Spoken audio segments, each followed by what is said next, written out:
Right, good evening and welcome to the Amateur TV Net, which is held every Tuesday night at 8 p.m. It's been a very challenging couple of weeks for the repeater, but we're up tonight, so welcome everyone that's watching, and hopefully you'll enjoy the net this evening. There's a few stations I know we have watching this evening. We have Fred VK3 ZAQ, Nick 3BA, Bob 3BVR. I hope you're there, Bob, because I've put you down, I've ticked you off. Rob VK3IE, Nick VK3CH, and Bruce VK3VDC. Welcome, Bruce. I'm not sure whether you've watched before. Seeing if there's anyone else watching, I'll check the YouTube later. Okay, so as I said, it's been interesting over the last couple of weeks. Peter will be up very shortly, and he'll be giving us an update on what's been happening in his life over the last few weeks. So first up, we'll have Peter VK3BFG. Peter will put it across to Richard VK3VRS, and Richard will put it across to Clint VK3CSJ, and then Clint, if you could put it back to me. And later on in the net, I'm going to show you this. Later on, then I'm going to show you this contraption. So I'll let you think about that. There we go. What in the hell's that? You'll find out later. Yeah, so Richard, I've got Mark. So it's Peter, across to Richard first, Mark, and then Clint, and then back to me. So Peter, I can see you're ready to go. Big smile on your face. So switch across to RTV1 now, and everyone can see what Peter's got to say. So take it away, Peter.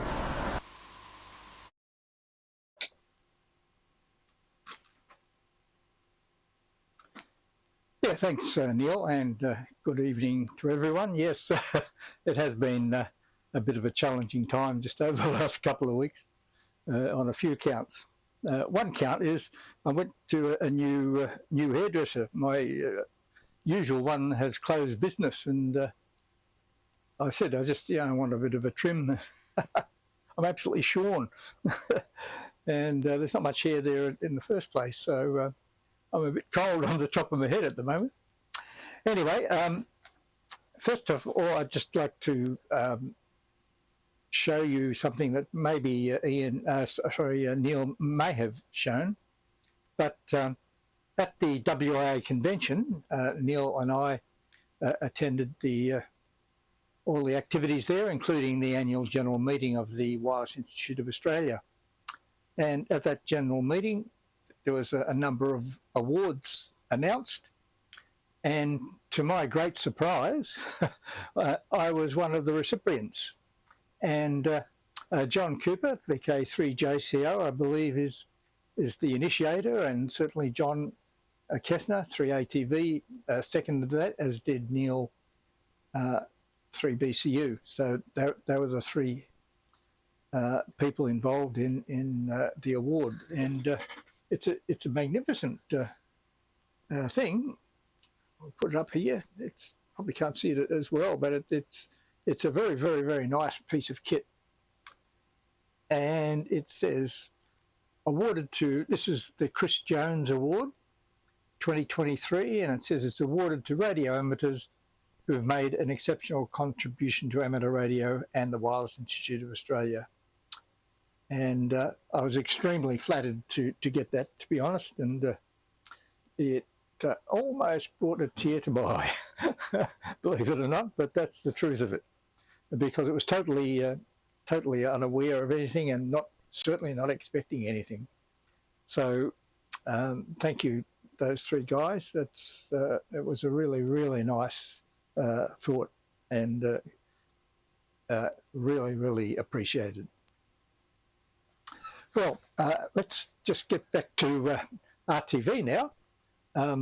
I programmed up a brand new receiver, which I thought would be just the bee's knees for the West, and also did some measurements on signals, and found that one of the preamps was dead as a dodo.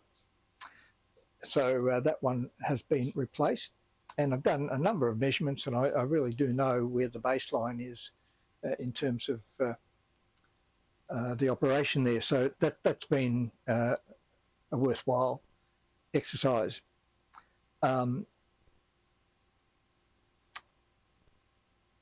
However, the receiver is responding in a very strange way. When signals of a certain level appear, the no signal report comes up and the receive lead goes off, which means that there's some interference between the transmitter and the receiver, and there's some intermod there. It didn't occur with the prior receivers, but these combos are changing all the time. If you look inside them, the outside look exactly the same, but the insides have changed over time to they're getting less and less electronics. It looks like that way. The PCBs are getting smaller and smaller, so everything's getting more integrated, etc. And it looks as though we've got some intermod there to be chased.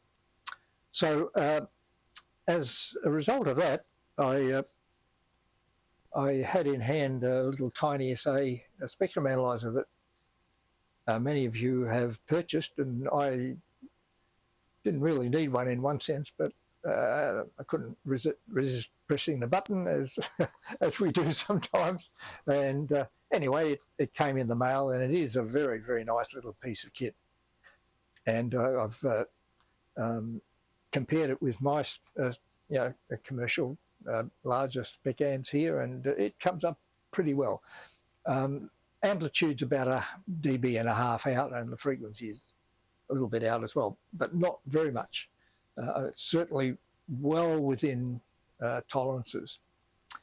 So I took that up to RTV because the main DVB-T filter has a sensor on the output, and you can have a look at what's actually going out. So I did that, and I found there were significant components in the output. So thinking about a solution, I'll show you what that might be in a minute. So yes, we've got an issue, and maybe I need to go back to one of the old receivers, although one of them it tends to key on with no signals there, so I'm a bit nervous about that one. And I think that there's only one more in the stable that I've got now, and that one needs a bit of attention from Dennis 3YLH, because it's gone out of the range of my control there, as these things do sometimes. You need sometimes you need multiple kinds of handsets for them, and Dennis has got quite a few, so he's able to resurrect the system. But at the moment, it's in a loop that's continuous. You can't get out of the loop with the hand IR that I've got at the moment, and that's the only one that's left in that group. However, I have found one on the internet, just cruising around, and it looked as though it's got a receive lead in it. I'm not sure, but it's one of the newer combos. It has, the domestic tuner in it as well as the satellite tuner, and a lot of front controls, which looks pretty good. So I took a punt. It was only about $34.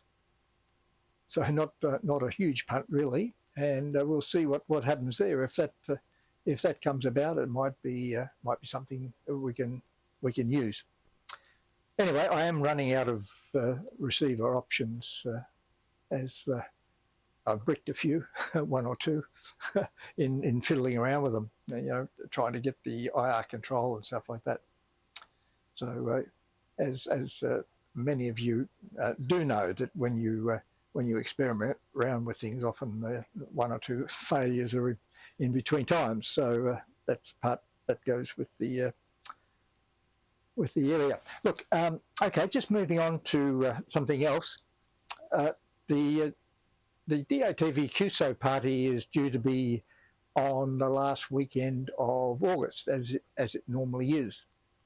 And I was wondering whether the fact that we have our Sydney friends on the net often, and we really know South Australian friends as well, fairly well.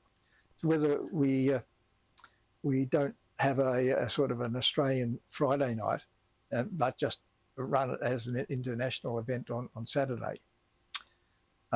What I would like is some feedback from you guys in the Melbourne ATV group. Just a little note saying, no, we should have 2 nights. We should have a night and a day, Friday night and Saturday, or no, I think maybe just Saturday is all that we need now. So I just need an opinion, and if the majority say, yeah, we want Friday and Saturday, well, that's the way we'll go. But I just thought I'd throw that one out as an option. So if you could give me a response on that one, that would be good. Now, associated with programming the receiver that's up there on 1278, I did use my SR Systems multi-mode thing, and it had different PIDs, and most of the people on the Whistly Beam have changed the PIDs as a result of that. And it's not a huge job to do that, except that Jeff 3GE has come up and said, well, his standard definition system hasn't got the option to change the PIDs that are necessary to be changed, and he just gets a black screen. And I know there's potential for that elsewhere, I guess, as well. So a little bit of humbling there. I will change the PIDs on that receiver. I'll have to bring it down here and rescan it, and the PIDs will be back to the 600 series, which is what was there originally. I partially did it because the other beams in the other direction have different. Well, they've got the same PIDs as what we've got at the moment, but anyway, it doesn't really matter in one sense. So I will change those PIDs back, and for those people, those stations that changed, that they know they can go on and change it fairly easily. It's not a great issue really. So we'll stick to the 600 series, 640, 641, 642, 643, depending on what you require. The 641 and the 642 are the video PID and the audio PID, and then there are other PIDs that depending on the system. PIDs, of course, is packet identifiers, and they're simply little labels that are put on the packet so that the software can recognise whether it's a video or an audio and what the sequence is in and all that sort of stuff. So that's what they're for. So look, apologies about that, but we will get it back to the 600 series when I can. But priority first is the Intermod issue. So I think that's all I've got on the running sheet, but I do have a video to show you, which is testing hopefully what might be the solution for the Intermod. So I haven't got the ability to switch as some have, because my switch is still over there. So stand by and we'll just switch to the other camera.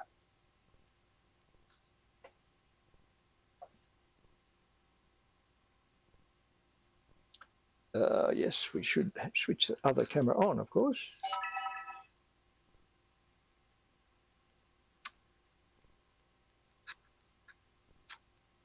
Okay, let me go here. Pick up what I need to pick up.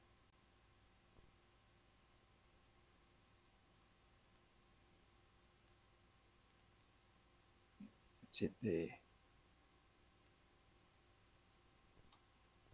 Okay, as you can see there, we've got Zipgen.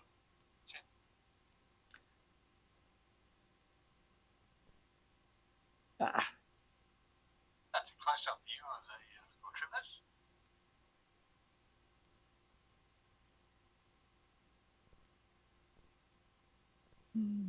It's got to be it there. Well, this is VK3BFG in the workshop. This is from VK5YYY.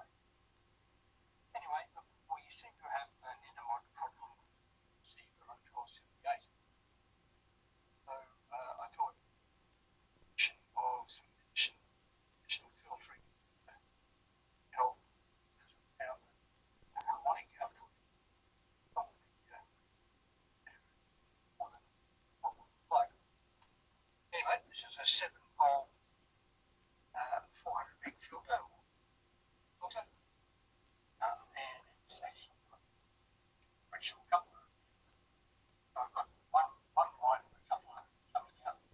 But the outputs, so one short output from the filter. This filter is going to go a line between the transmitter and the.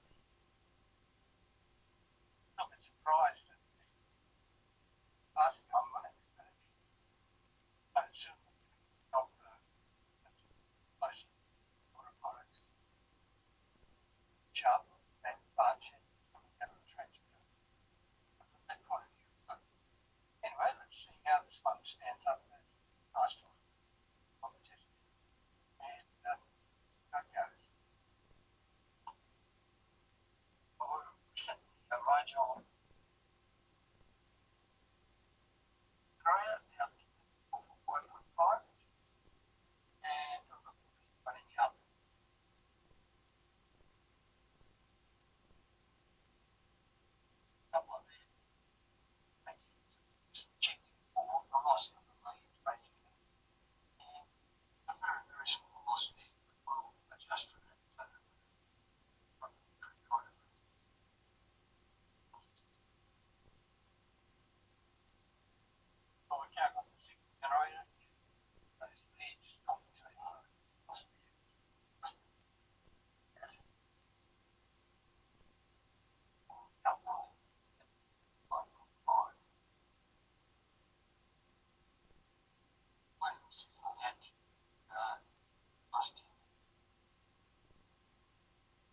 Let's go to the second harmonic, which 891 megs.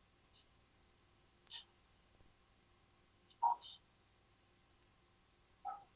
Now set up 881 megs. Right on. Analyzer. Yes. Harmonic. It's down about 48. Not really. Okay, the next test is harmonic one set, which of course is 36.5. High alternate frequencies.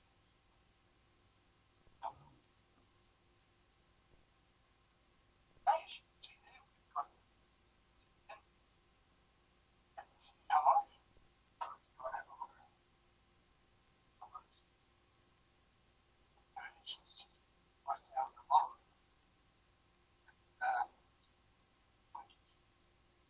60, probably about 65 dB now.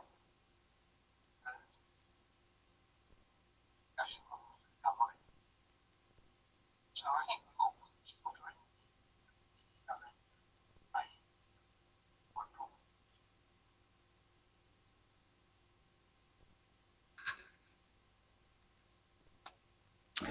Okay, that was just a little measurement set that I did this afternoon or late this afternoon, and hopefully that low pass filter will assist. I'm going to actually strap it to the back of the DVT filter, which is mounted at the back of the rack, so it'll be just a short lead around from each there, and we'll see how that goes. When you have extraneous frequencies being generated in that kind of environment, it's very, very easy to get mixing and getting all sorts of different products as a result of it. So, well, fingers crossed on that one. So that's it for me for tonight. I think we now go to Richard, VK3VRS. And unfortunately, Richard, I'm running DVT at the moment. So maybe the transition won't be as smooth as what it might be if we're doing DVBS. But I'm sure you're up and running now, so I'll hand it over to you. So VK3VRS, this is VK3BFG in Montuna South. Over to you.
does take a little bit of time, doesn't it, from going from T to S.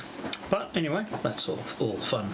Maybe I need to get a T solution working, so when you're on T, I can come up straight after you.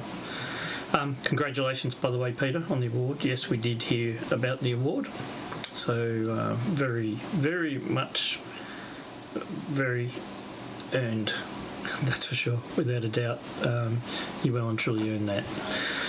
I haven't got a lot tonight. Very time poor, as most people know. But it is what it is. Just so you know, there's currently 12 people watching YouTube, and very sorry, I forgot to turn on the chat on YouTube. So yeah, sorry about that. That was my bad. I restarted it at the last minute and forgot to turn the chat on. So yeah, sorry about that. Live television, all good. Can't help bad luck. But yeah, we've currently got 12 viewers there, and we've currently got 2 on Discord. So Nick VK3BA and Steve VK3NF are on Discord. So hello to everyone and everyone else that's watching and checked in. So it's fantastic. Many of you might know I'm a very keen microwaver, and I have been building my antenna farm. So yeah, I just thought I'd give you a bit of a preview on some of the works that's been going on at the VK3 VRS shack. So yeah, this is my masterpiece that I've been working on. No, not quite. That was in a Facebook group. Yeah, that's pretty dedicated. Imagine the radio frequencies around there. I mean, the dishes almost look like they're mushrooms. No, but there is actually has been some works happening, and you'll see that's my current microwave antenna mast. So on that at the moment, you'll see there's a 5 gig dish in the middle. To the left there is 1.2, and to the right is 2.4, and above that is an X6000 tri-band stick, which my Kenwood 2000 uses. And of course the other 3 antennas there are for the 905.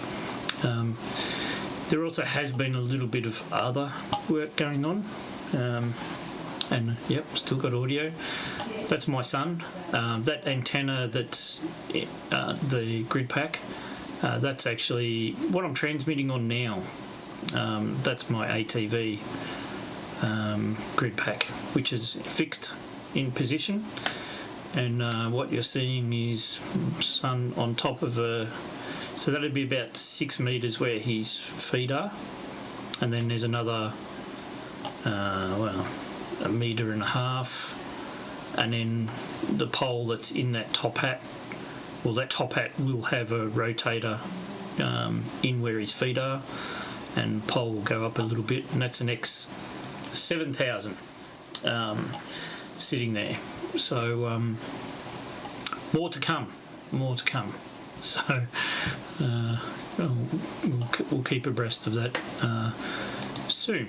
Anyway, I have a short little video, and it hasn't been added to. Sorry, it's only just a little snippet of our last Mad Day. It was actually a 2-day actually, and I operated from home on the Saturday, and then Mark, JMI, and myself went to the hill just behind where I live, which is some 20 odd metres higher above sea level than what I am. So, and it's got a great outlook from where it is. It's in Berwick. So I'll put that on. And then I haven't got much else after that, so I'll be handing it over to Mark, VK3JMA. But anyway, let's just watch the video, and it's basically a snippet of when I've got time to edit a full video. So this is only just a little couple of grabs. All right, I'll put it on. Here we are starting to set up. You can see we're just putting a few things out. We've got beautiful view way down there. Probably can't see it in this smog, but the city is that way. We have the boys in blue flying up around up there as well. So they're obviously on a bit of a mission. Make sure we don't point our antennas at them. Vlogs. And we've got some bloke who's telling them off. You know, I don't know who this bloke is, some brogue over here. Anyway, he's busy setting up for 3.4 gig and for 70 centimetre. I'm setting up here for 1.2, 2.4 and 5 gig. Also got a 5 gig here, and there's also a 5 gig panel over there which we're going to experiment with today. So we're getting quite set up. Battery powered down there, and there's my 905 setup, which I've already starting to think of a modification, but that's all right. So Mark is busy setting up with his 3.4, and we're having fun. I'll record a little bit more when we're a bit more set up.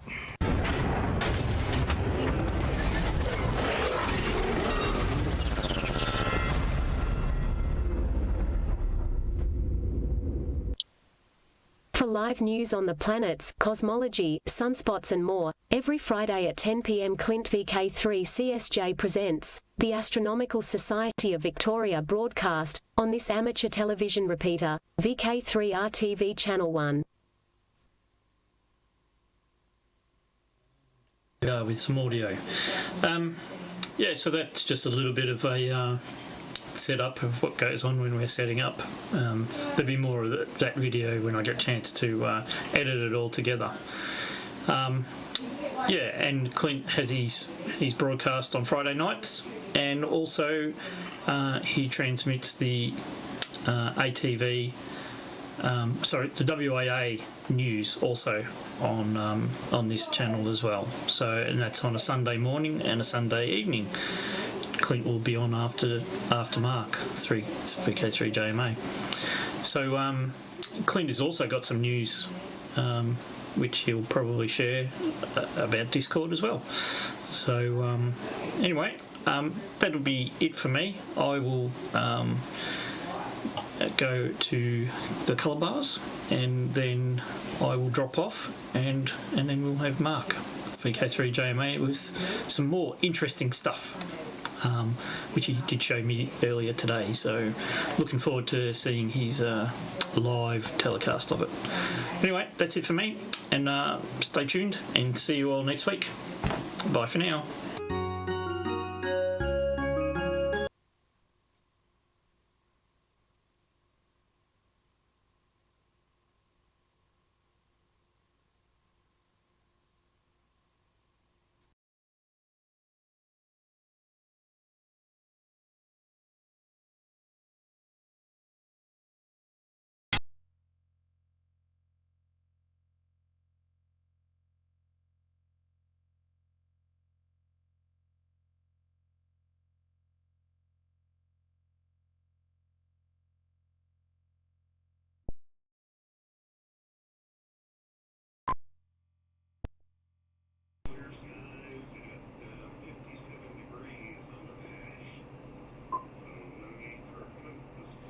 Okay, make sure I've got audio. 1, 2, 3, 4. 1, 2, 3, 4.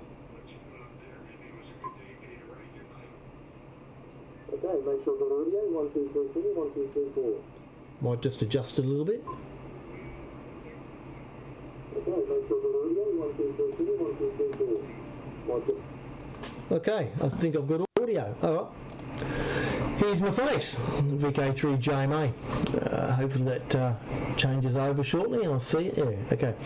I'll try not to watch that, otherwise it just gets me all confused. Okay, so I haven't got a great deal. Richard trumped it up a bit. Thanks, Richard. Peter, about the suggestion for the Friday night, Saturday night ATV QSO party, I'm all for as much activity as possible. So, yeah, local on Friday, international on Saturday.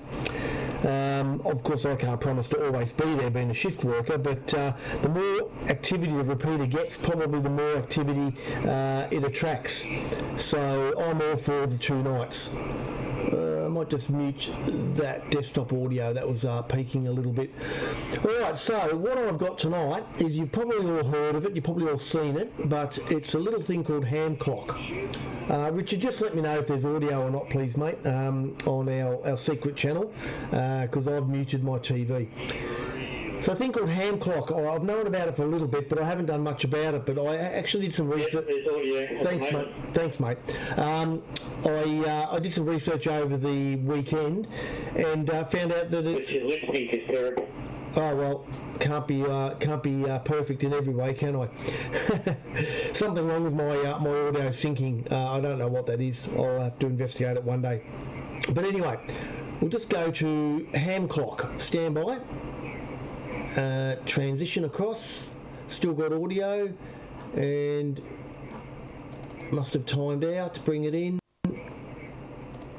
Alright, this is ham clock. Now, for me, who's not an avid HFer, it's quite interesting that I'm going down the HF path. It's got a lot of information on there. Of course, over in the DE segment on the left-hand side, that's my location.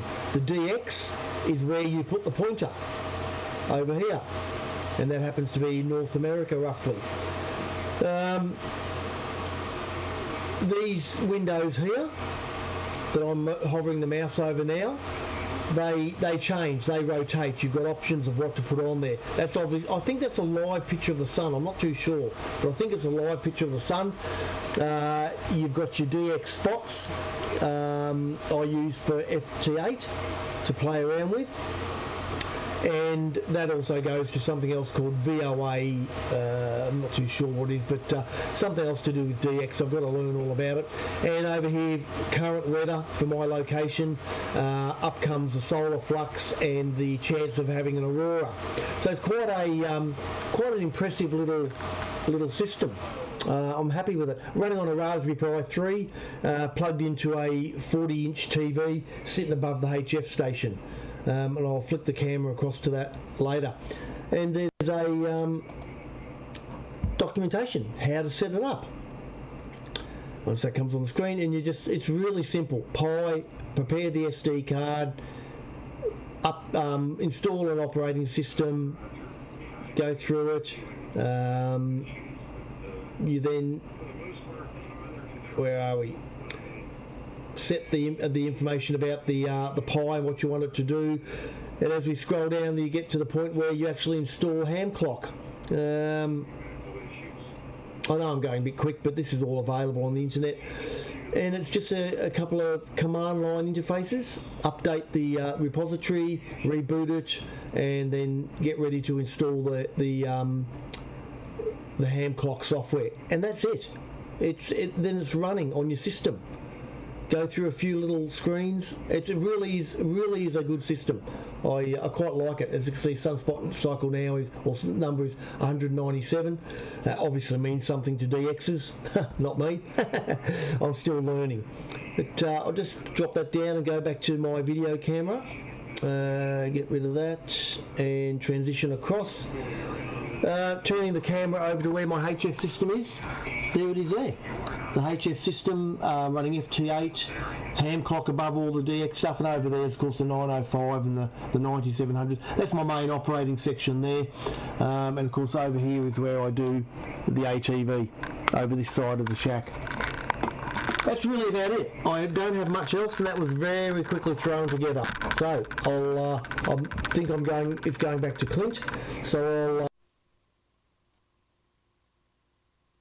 VK3 join.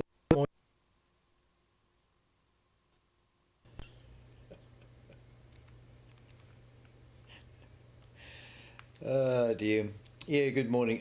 Good evening, everybody. VK3JMA VK3CSJ, and to all the ATV stations there. Oh, well, look, a very pleasant good evening to everybody, and congratulations on the award, Pete. I've been saying for a long time that you deserve some award, and good work, Neil and John, and I think it was Mick, to come up with the award there for Peter. That's bloody good stuff. So I appreciate the potential tear there, Pete, because I think I'd be the same. So you clearly deserve that, and good on you, mate. You've done a bloody good job with this repeater, and the overall contribution to the hobby anyway from day one. So good on you. Yeah, unfortunately, your audio when you played the video off your camera, your audio was completely stuffed. I couldn't hear a word of what you were saying. As soon as you went back to live camera, it was still a bit distorted, but it was much better. But nothing came. The audio off your camera was just shocking. So unfortunately, we didn't hear what you were saying about that setup, not very clearly at least. I had to turn the volume flat out to try and hear what you were saying, and then all of a sudden you came on camera and blasted my speakers. Anyway, yeah, not much to report here really. I thanked Rob IE last night for putting that microwave video on. I'm glad you played it twice, Rob, because I came in on it probably by about 5 or 10 minutes in, and so I missed the beginning of it. But I was mesmerised looking at the screen. This fellow with his dish antenna and doing moon bounce. Like I said in the email, doing moon bounce is a bucket list thing for me. So I am definitely looking forward to reflecting a signal off the moon at some point in the future. But these weak signal modes are really fascinating to me, and Mark, that was really interesting to showing that map. I've only just downloaded an FT8 program. I've been thinking about doing FT8 for a long time, and it fascinates me the way FT8 works from the point of view of being able to see which band is opened up across the world. And even running it on 40 metres like I did for most of last night, I was fascinated at the amount of European stations that were being detected here. So yeah, I'm looking forward to getting FT8 fully set up and having a standalone transceiver running on FT8. Yeah, but what interests me the most is the map of the world that shows you the path, the signal paths of propagation. I'm looking forward to have a dedicated screen, much like what you've got there, a dedicated screen set up that shows in more or less real time the signal path propagation and how it's going. So certainly that, together with doing EME at those higher frequencies, is what I'm aiming to do. But yeah, apart from all that, as Richard alluded to, I've just recently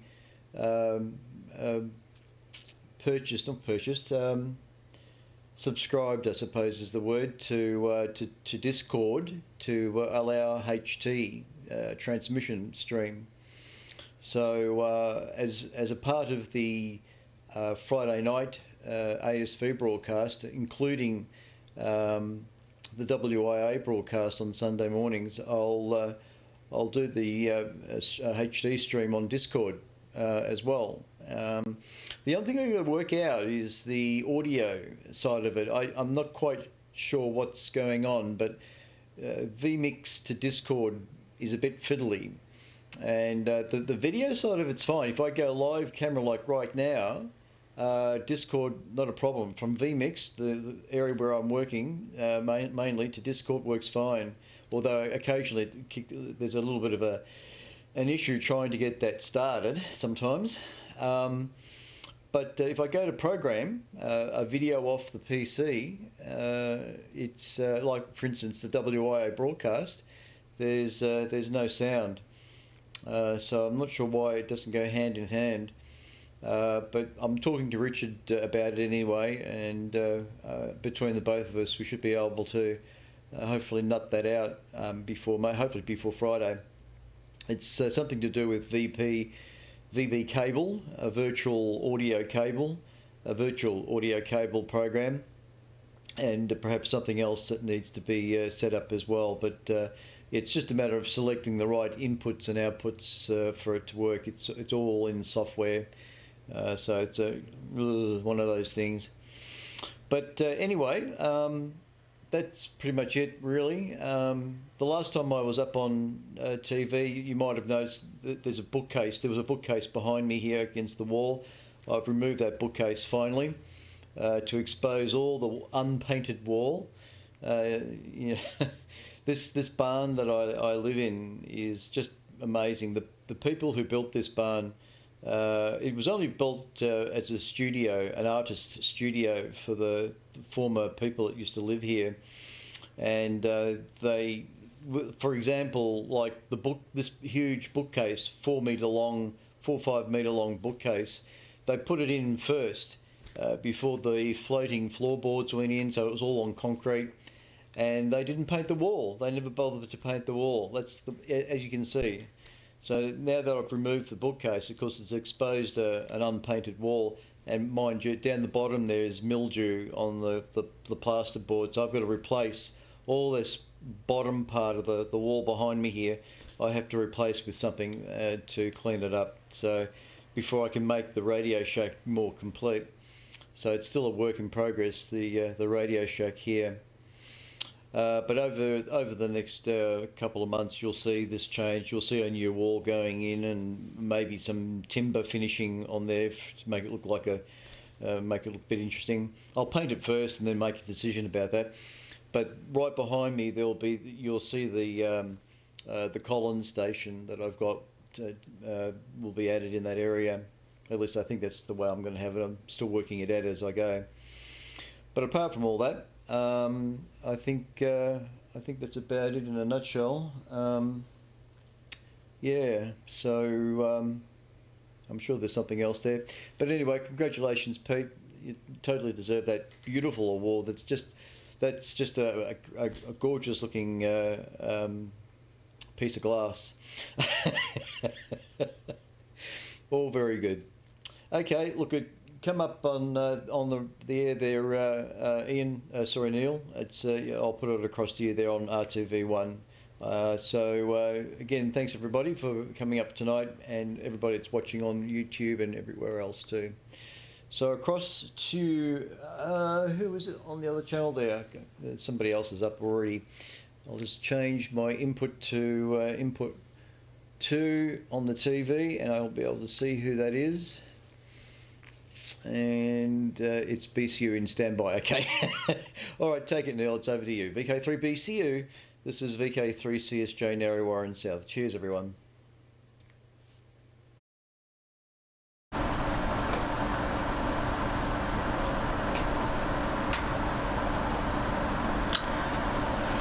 Right, thanks, Clint. It looks like you've got a bit of work there. Hold on. Got audio? Oh, stand by. Get the right buttons there. Right, thanks, Clint. Looks like you've got a bit of work there to do in your shack. Now we've got 10 people watching on Richard's YouTube and 11 on Rob IE's BATC feed. Also, I'd like to acknowledge some new stations that have come in on the BATC feed. That's Stephen VK2ZRH, Gary VK2CRJ, Derek VK2DEK, and the always viewing Claudio I2MDT. So welcome, guys. That almost finishes the net, except if it's going to work, I've got this little arrangement here which not sure that's going to work. My battery's going flat, but I'll just quickly switch across to it. This is my Wi-Fi or HDMI wireless adapter, so that's not sure I'm going to use this actually. Maybe at the model and train fair next time Richard runs that. So that's just a wireless HDMI camera. So if I switch back with a bit of luck, okay, yeah, so that's it. Bit rough around the edges. That's the battery pack on top, converting the 12 volts down to the 5 volts to drive the little HDMI wireless adapter. So a little bit of fun. I'll find a use for it one day. So thanks everyone for watching. It's been good. It's good to be back after a couple of weeks of a few issues. Hopefully we'll see you next week. So take care and make sure you tune in next week. Cheers guys.